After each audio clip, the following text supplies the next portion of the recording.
Is it possible for a single person with the best intentions in the world to become the most dangerous living organism in Earth's history? The man you're looking at wasn't a dictator or a war general. He was a brilliant chemist named Thomas Midgley Jr.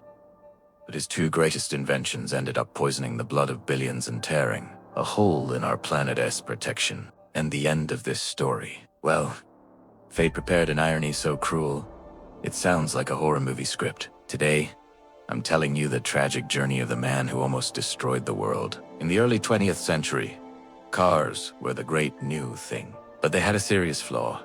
Engines would knock and vibrate so much they felt like they were going to explode. This was called engine knocking. General Motors needed a fix. In 1921, Thomas Midgley discovered that adding lead to gasoline solved the problem instantly. Engines became silent and powerful. It seemed like the discovery of the century, but there was a catch. Lead is a devastating neurotoxic poison. Midgley knew this. So much so that the company called the mixture ethyl, omitting the word lead so as not to scare anyone. In the factories, chaos broke out. Workers went mad, had seizures, and died of poisoning. The press began calling the place the House of Butterflies because men had hallucinations that insects were crawling all over them. To hush the scandal, in 1924, Midgley did the unthinkable. At a press conference, he washed his hands in pure lead and inhaled the vapor for 60 seconds, claiming it was safe. What he didn't tell anyone was that, shortly after, he became gravely ill and had to hide for months to recover from the very poisoning he caused. He lied to the world to protect his profit. As if lead wasn't enough, Midgley was called to solve another problem. Refrigerators back then used toxic gases that leaked and killed entire families in their sleep. He then created Freon, the first CFC. It was perfect, non-flammable and non-toxic to humans. Midgley was decorated as a science hero. Little did the world know that while people were chilling their food, CFCs were rising into the atmosphere and eating away at the ozone layer, our planet's only shield against the sun's UV rays. For nearly 40 years, Thomas Midgley's lie about lead remained untouched. But everything began to change because of a scientist named Claire Pedersen. In the late 1940s, Pedersen was trying to measure the age of the Earth. To do this, he was analyzing tiny lead crystals in meteorites, but he stumbled upon a bizarre problem. Lead was everywhere, in the air, in the water, on his clothes, and even in his laboratory instruments. Pedersen realized something terrifying that no one wanted to accept. Lead levels in the atmosphere had increased drastically since Midgley invented leaded gasoline. To prove his theory, he traveled to the remote edges of Greenland and Antarctica to drill into the deep ice. What he discovered was shocking. Ice from centuries ago had almost no lead, but the ice from recent layers was saturated with Midgley's heavy metal. The oil industry tried to destroy Pedersen's career. They cut off his funding and tried to bribe him into staying silent. But he didn't stop. Thanks to his decades-long fight against Midgley's legacy, lead was finally banned from gasoline.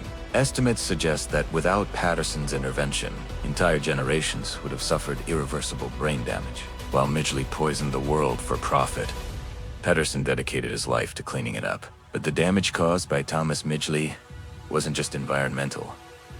It was biological. For decades, billions of people around the world breathed in the lead spewing from car exhausts.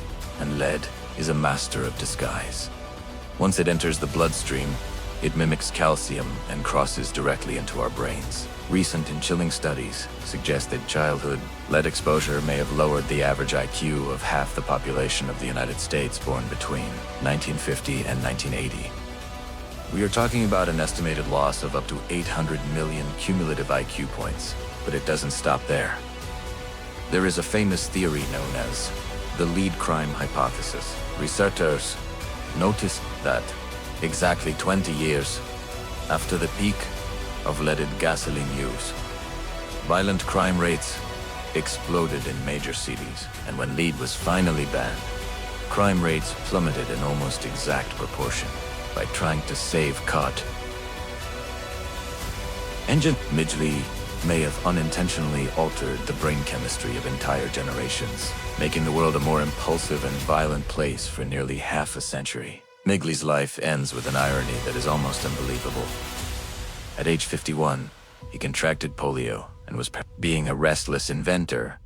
He designed a complex system of ropes and pulleys above his bed so he could lift himself up. In 1944, at age 55, Midgley got tangled in the ropes of his own invention. He died strangled by the machine he created to save himself. The man who trapped humanity in a cycle of pollution ended up trapped and killed by his own creativity. Thomas Midgley Jr. won every possible medal in science, but he left a legacy of destruction we're still trying to fix. He wasn't a monster, but a man who ignored consequences in the name of fast progress.